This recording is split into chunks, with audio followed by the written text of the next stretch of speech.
Welcome to our channel. ఈరోజు మనం ఈ వీడియోలో తెలంగాణ స్టేట్లో త్వరలో జరగబోయేటువంటి టెట్ సిలబస్ గురించి డిస్కషన్ చేద్దాం. ఇంగ్లీష్ సబ్జెక్ట్లో ఇంగ్లీష్ సబ్జెక్ట్లో మనం గమనించినట్లయితే 30 మార్క్స్ అనేది ఇంగ్లీష్ అనేది రావడం జరుగుతూ ఉంది. కాబట్టి ఈ 30 మార్క్స్లో మనము ఏ విధంగా 30 మార్క్స్ తెచ్చుకోవచ్చు అనే అంశాల గురించి మనం మాట్లాడతాము. సో అందులో భాగంగా మొదటి చాప్టర్ మనకు పార్ట్స్ ఆఫ్ స్పీచ్ అనేది ఉంటుంది. పార్ట్స్ ఆఫ్ స్పీచ్ అంటే భాషా భాగములు అనేది మన అందరికీ తెలుసు. మరి ఈ భాష ఏ విధంగా డివైడ్ అవుతుంది, ఎలా ఉంటుంది అనేది మనం ఇక్కడ ఈ వీడియోలో అంటే ఈ చాప్టర్లో మనం డిస్కషన్ చేసే ప్రయత్నం అనేది చేస్తామండి. టెన్సెస్ సంబంధించినటువంటి అంశంలో భాగంగా ఇంతకుముందు మనం చెప్పినట్లు 12 టెన్సెస్ని మళ్ళీ తిరిగి టోటల్గా 48 టెన్సెస్గా మనము ఒక్కొక్క టెన్స్ గురించి చాలా వివరంగా మనం రాబోయే వీడియోలో ఈ చాప్టర్ గురించి చూస్తాం. ఈచ్ వన్ చాప్టర్ చెప్తూ ఉన్నప్పుడు కూడా ప్రీవియస్ క్వశ్చన్స్ని కూడా మనము అబ్జర్వేషన్ చేస్తాం. సో అలాగే టెక్నిక్స్ అనేది కూడా చెప్పడం జరుగుతుంది. ఇలా మనం టోటల్ ఈ చాప్టర్లో 48 టెన్సెస్ నేర్చుకుంటే ఈ చాప్టర్ మనం టెన్స్ అనేది పర్ఫెక్ట్గా నేర్చుకోవచ్చు. ఓకే, ఇక మూడో చాప్టర్ వచ్చేసరికి మనకు టైప్స్ ఆఫ్ సెంటెన్సెస్. ఎస్, మనము సెంటెన్సెస్ అనేవి రకరకాలుగా డివైడ్ అయిపోతూ ఉంటాయి. ముఖ్యంగా positive sentence, negative sentence, questioning sentence, questioning and negative సెంటెన్సెస్గా మనము చూసుకోవాల్సినటువంటి అవసరం ఉంటుంది. మరి ఈ టైప్స్ ఆఫ్ సెంటెన్సెస్లో ఇంకా రిమైనింగ్ సెంటెన్సెస్ గురించి కూడా మనం మాట్లాడుకుంటాం.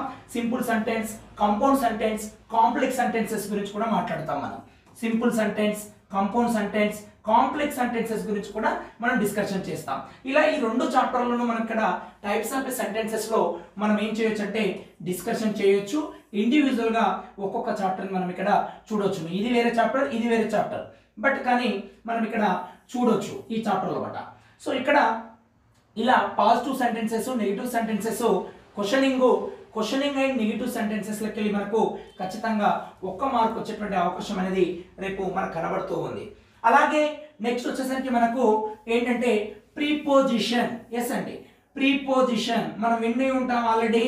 ప్రీపోజిషన్ అంటామండి దీన్ని మనం. ప్రీపోజిషన్ ప్రీ అంటే బిఫోర్ ముందు అని అర్థం అండి. ముందు వేటి ముందండి? పొజిషన్ అంటే స్థానము, ప్లేస్ స్థానము అని అర్థం. దేని ముందండి? దేని ముందంటే నోన్ ఆర్ ప్రనౌన్ అంటే నామవాచకము లేదా సర్వనామానికి ముందు నిలిచి వేరే పదాలతో సంబంధాలను కలిపే పదాలని మనము ప్రిపోజిషన్స్ అని అంటారండి. మరి ఈ ప్రిపోజిషన్ అనేది చాలా ముఖ్యమైనటువంటి చాప్టర్. ఇది కూడా గ్రామర్లో చాలా సులభంగా, చాలా ఈజీగా మనము టెక్నిక్స్ ఉంటే ఈ చాప్టర్ను కూడా మనము ఎక్స్ప్లెనేషన్ అనేది చేసుకుంటాము. కాబట్టి ప్రిపోజిషన్లో మనము కొన్ని ఇక్కడ చూస్తే ఆన్, ఇన్, బై, అలాగే విత్, అలాగే మనకు సిన్స్, అలాగే ఫర్, ఓకే, అలాగే బిసైడ్స్, అమాంగ్, ఆఫ్. సో ఇలా మనకు చాలా ప్రిపోజిషన్స్ ఉంటాయి. ఇవి మళ్ళీ ఇందులో రకరకాల ప్రిపోజిషన్స్ ఉంటాయండి. ఓకేనా, మనం ఆ ప్రిపోజిషన్ అనే వర్డ్ని పార్ట్స్ ఆఫ్ స్పీచ్లో ఆల్రెడీ ప్రిపోజిషన్ అనేది వస్తుంది కాబట్టి అక్కడ అన్ని రకాల ప్రిపోజిషన్స్ గురించి మాట్లాడుతూ మళ్ళీ సపరేట్గా ప్రిపోజిషన్ అనే చాప్టర్ గురించి మనము డిస్కషన్ చేస్తామండి. ఓకేనా, టైంను మెన్షన్ చేసే ప్రిపోజిషన్స్ ఉంటాయి, ప్లేస్ను సూచించే ప్రిపోజిషన్స్ ఉంటాయి, ప్రెజల్ ప్రిపోజిషన్స్ ఉంటాయి, కాంపౌండ్ ప్రిపోజిషన్, ఇలా డిఫరెంట్ కైండ్స్ ఆఫ్ ప్రిపోజిషన్స్ గురించి మనము సపరేట్గా మళ్ళీ డిస్కషన్ చేస్తాము ఈ ప్రిపోజిషన్ అనే చాప్టర్లోనండి. సో అలాగే నెక్స్ట్ చాప్టర్ వచ్చేసరికి ఆర్టికల్స్. ఎస్, సో ఆర్టికల్స్ నుంచి ఖచ్చితంగా 100% బిట్ రాబోతుందండి రేపు టెట్ ఎగ్జామినేషన్లో. మరి ఆర్టికల్స్ అంటే మనకు అందరూ ఏంటంటే ఏ, యాన్, అదేవిధంగా ద, ఈ 3 పదాలను కలిపి ఆర్టికల్స్ అని అంటారు అని మనందరికీ తెలుసు. కానీ ఇవే ఆర్టికల్స్ ఒకవేళ పార్ట్స్ ఆఫ్ స్పీచ్లో క్వశ్చన్ అడిగింది అనుకోండి, ఆర్టికల్స్లో ఈ పదాలు ఇచ్చి మరి ఇవి ఏమవుతాయి అప్పుడు పార్ట్స్ ఆఫ్ స్పీచ్లో అనేది కూడా చాలా చాలా ఇంపార్టెంట్. ఇలా లింక్ చేస్తూ ఒక చాప్టర్కి ఇంకో చాప్టర్తో ఉన్నటువంటి సంబంధాలను కలుపుతూ మనము ప్రిపేర్ అవుతే ఈజీగా 24/24 100% గ్యారెంటీ అండి. 100% గ్యారెంటీ అండి.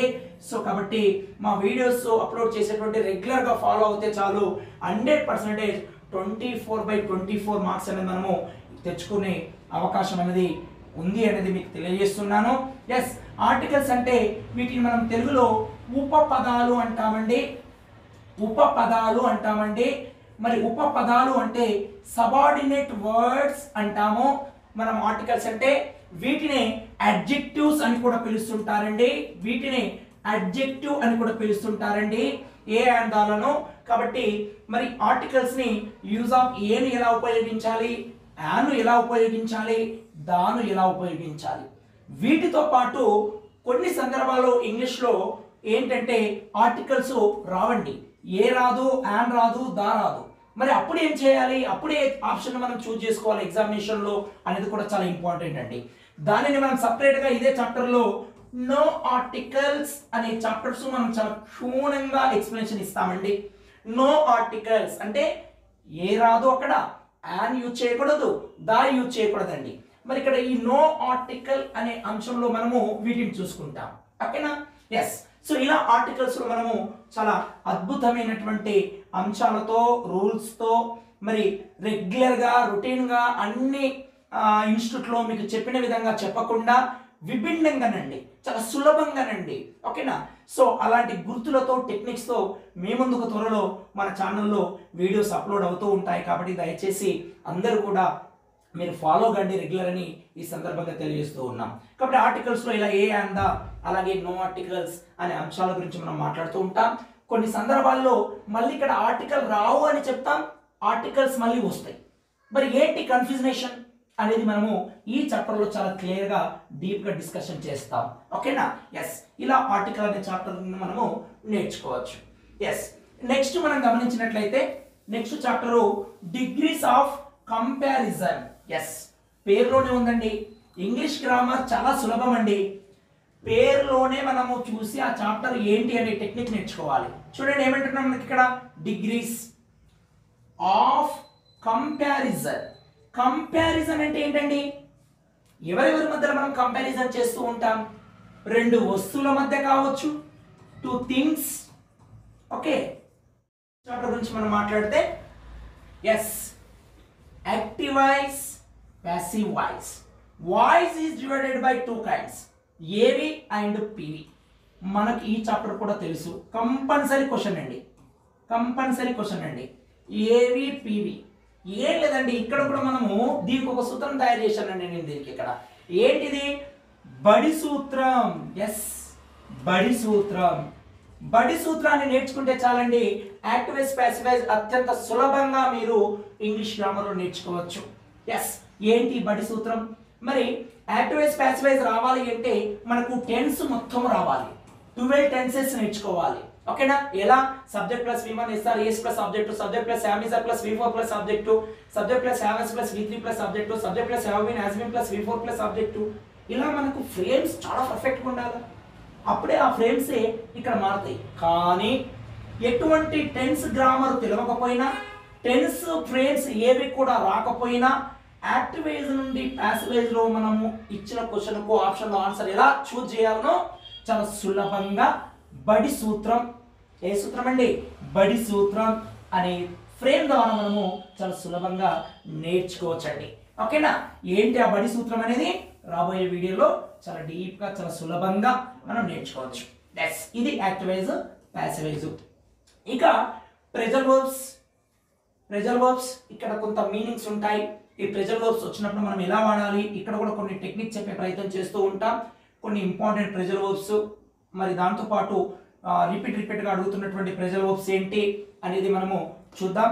ఇక్కడ కూడా ప్రెజల్ వర్బ్స్ అనేది మనము ఎట్లా ఏర్పడుతుంది మనం చూద్దాం. ఏముండదండి, ఇక్కడ ప్రెజల్ వర్బ్స్ అంటే ఒక ప్రిపోజిషన్ ప్లస్ ఒక వర్బ్ ఏర్పడడం వల్ల ఏర్పడేదే ప్రెజల్ వర్బ్స్ అండి. మరి ఇది ఎలా ఉంటుంది, ఏమవుతుంది అనే అంశాల గురించి మనము ఇక్కడ డిస్కషన్ చేస్తామండి. ఇక 10వది అండి, ఏముంది మనకి ఇక్కడ? రీడింగ్ కాంప్రిహెన్షన్ అంటున్నాం. ఎస్, ఏంటి రీడింగ్ కాంప్రిహెన్షన్? ఇక్కడనే మనకు ఈ మధ్యలో మనకి ఏంటి అంటే కాంపిటేటివ్ ఎగ్జామినేషన్, అది టెట్ కానీ, కానిస్టేబుల్ కానీ, ఎనీ కాంపిటేటివ్ ఎగ్జామినేషన్ మనకు రీడింగ్ కాంప్రిహెన్షన్ అనేది ఎక్కువగా ఇస్తూ ఉన్నాడండి. ఓకేనా? ఇది ఇచ్చి ప్యాసేజ్ చదువుతూ క్వశ్చన్స్ చేయడం, మీనింగ్స్ అడగడం ఇలాంటి చెప్తూ ఉంటాడు. కాంప్రిహెన్షన్ కాంప్రిహెన్షన్ అంటే బాగా గుర్తుపెట్టుకోండి, ఓకేనా. కాంప్రిహెన్షన్ అంటే విషయ సంగ్రహణం అని అర్థం. ఒక విషయాన్ని ఎంతవరకు నువ్వు గ్రహించావు, వాట్ ఏబుల్ టు అండర్స్టాండ్ అనే అంశం గురించి ఇక్కడ మనకు పరీక్షిస్తాడు. కాబట్టి ఇక్కడ మనకు సమయం వృధా కాకుండా ఎంత పెద్ద ప్యాసేజ్ అని ఇయ్యానండి, ఎంత పెద్ద ప్యాసేజ్ అని కొన్ని సింపుల్ టెక్నిక్స్ చెప్తాను. ఆ సింపుల్ టెక్నిక్స్ ప్రకారము మనం ఆ ప్యాసేజ్ను అత్యంత సులభంగా వేగంగా విత్ ఇన్ సెకండ్లో ఆన్సర్ని ఎలా మనం ఫైండ్ అవుట్ చేయాలో ఇక్కడ మనము చూస్తామండి రీడింగ్ కాంప్రిహెన్షన్లో. ఎస్, నెక్స్ట్ కంపోజిషన్ అనే చాప్టర్ గురించి కూడా మనం డిస్కషన్ చేస్తాము, ఓకేనా. ఈ కంపోజిషన్లో మనము ఎలా ఉంటుంది, ఏముంటుంది, ఇక్కడ ఏం స్ట్రక్చర్ ఏంటి, ఎలాంటి ఆ ఫ్రేమ్స్ అడిగే అవకాశాలు ఉన్నదనేది కూడా ఇందులో కూడా మనము డిస్కషన్ చేస్తాం. ఇక వొకాబులరీలో వచ్చేసరికి మన అందరికీ తెలుసు పద నిర్మాణం అంటాము, తెలుగులో పద నిర్మాణము అంటాము. వొకాబులరీ అనేది మనకు రకరకాలుగా మీనింగ్స్, దాంతోపాటు ఇంకా సినోనిమ్స్, యాంటోనిమ్స్ ఇలాంటివి మనకు పద నిర్మాణం కిందకి వెళ్ళిపోతూ ఉంటాయి. కాబట్టి ఈ వొకాబులరీ అనే చాప్టర్లో కూడా అత్యంత ఇంపార్టెంట్ వొకాబులరీ ఎలా అడగవచ్చు, ఏ విధంగా అడగవచ్చు అనేది మనం చూస్తాం. మనకు ఇక్కడ మరి అన్ని క్లాసెస్ నుంచి అంటే మనకు 3rd క్లాస్ నుంచి 10th క్లాస్ వరకు ఉన్నటువంటి ఇంగ్లీష్లో మనకు ఉన్నటువంటి ఆ ఇంగ్లీష్ సబ్జెక్టుల నుంచి మనము ఈ వొకాబులరీ అనేది తయారు చేసాం. వాటిని మీకు ప్రొవైడ్ అనేది చేయడం జరుగుతుంది, వీటిని నేర్చుకుంటే సరిపోతుందండి. నెక్స్ట్ అలాగే నెక్స్ట్ చాప్టర్ ఏంటి అంటే మనకు ఇక్కడ meaning of idiomatic expression. Yes అండి, ఇక్కడ కూడా ఇగో ఈ ప్రెజల్ వర్బ్స్, ఈ ఈడియమ్స్ అంటాం దీన్ని. ఈ రెండింటిని కూడా ఓకేనా జాతీయాలు, ఈ రెండింటిని కూడా అత్యంత సులభంగా మనం ఎక్స్ప్లెనేషన్ చేసే ప్రయత్నం చేస్తాము. ఇవి రెండు ఒకే టైంలో మనము మన చాప్టర్స్ తీసుకొని డిస్కషన్ చేస్తాం, దగ్గర సంబంధం ఉంటుంది కాబట్టి. కోరిలేటివ్ చాప్టర్స్ అన్నిటిని కూడా మనము ఒకేసారి డిస్కషన్ చేస్తాం, ఓకేనా. రైట్, సో నెక్స్ట్ వచ్చేసరికి మనకి ఏంటి అంటే ఇక్కడ కరెక్షన్ ఆఫ్ సెంటెన్సెస్. ఎస్ అండి, తప్పులను సరిచేయడం. మరి ఈ చాప్టర్ ఏంటి, ఈ చాప్టర్ ఏంటంటే ఇప్పటి వరకు డిస్కషన్ చేసిన ఆర్టికల్స్, ప్రిపోజిషన్స్, ఏవిపివి, direct, indirect, tenses, parts of speech, ఓకేనా. వీటన్నిటిలోకి వెళ్ళి మిస్టేక్స్ సెంటెన్స్ ఉన్నప్పుడు సరైన సెంటెన్స్ ను చూస్ చేయడం అనేది చాలా చాలా ఇంపార్టెంట్. వాటిని కూడా మనం ఇక్కడ కరెక్షన్ ఆఫ్ సెంటెన్సెస్ లో చాప్టర్ లో డిస్కషన్ చేయొచ్చు. ఇక 15th ఏంటి, sequencing of the sentences in the given paragraph. Yes అంటే ఈ మధ్యలో ఇది మనకి ఎక్కగా ఇస్తున్నాడు. ఒకటి ఇగో ఇక్కడ టైం వేస్ట్, ఇగో ఇక్కడ టైం వేస్ట్, కన్ఫ్యూజనేషన్, జంబ్లింగ్ సెంటెన్సెస్ అంటాం కదా మనము. అంటే సెంటెన్సెస్ ఏం చేస్తారంటే ఒక సీక్వెన్స్ గా ఇవ్వకుండా మనకు జంబ్లింగ్ లో ఇస్తాడు. వాటిని మనము మరి సీక్వెన్స్ గా చూజ్ చేసుకున్నటువంటి ఆప్షన్ ని ఎంచుకోవాలి, అది మనకు ఆన్సర్ అవుతుంది. కాబట్టి ఇక్కడ ఒక టెక్నిక్ అనేది ఫాలో కావాలి. ఆ టెక్నిక్ ని మనం ఏంటి అంటే సబ్జెక్టు, వర్బ్, ఆబ్జెక్టివ్, అదేవిధంగా పీడబ్ల్యూ, అదేవిధంగా ఎండబ్ల్యూ, అదేవిధంగా టీడబ్ల్యూ అండి. ఎస్ అండి, ఓకేనా. మీరు ఎప్పుడు వినలేకుంటారు ఈ ఫ్రేమ్ ని. Subject plus verb plus object అంటే అందరికి తెలుసు, కానీ పీడబ్ల్యూ, ఎండబ్ల్యూ, టీడబ్ల్యూతో అరేంజ్మెంట్ తో మరి సీక్వెన్స్ గా ఒక సెంటెన్స్ ను తయారు చేయడం ఎలా అనే ఒక అద్భుతమైన టెక్నిక్ మనం చెప్పబోతూ ఉన్నాం. దీంతో పాటు ఎక్స్ట్రా ఇక్కడ నేను ఇంకా 3 మెథడ్స్ అనేది అందిస్తాను.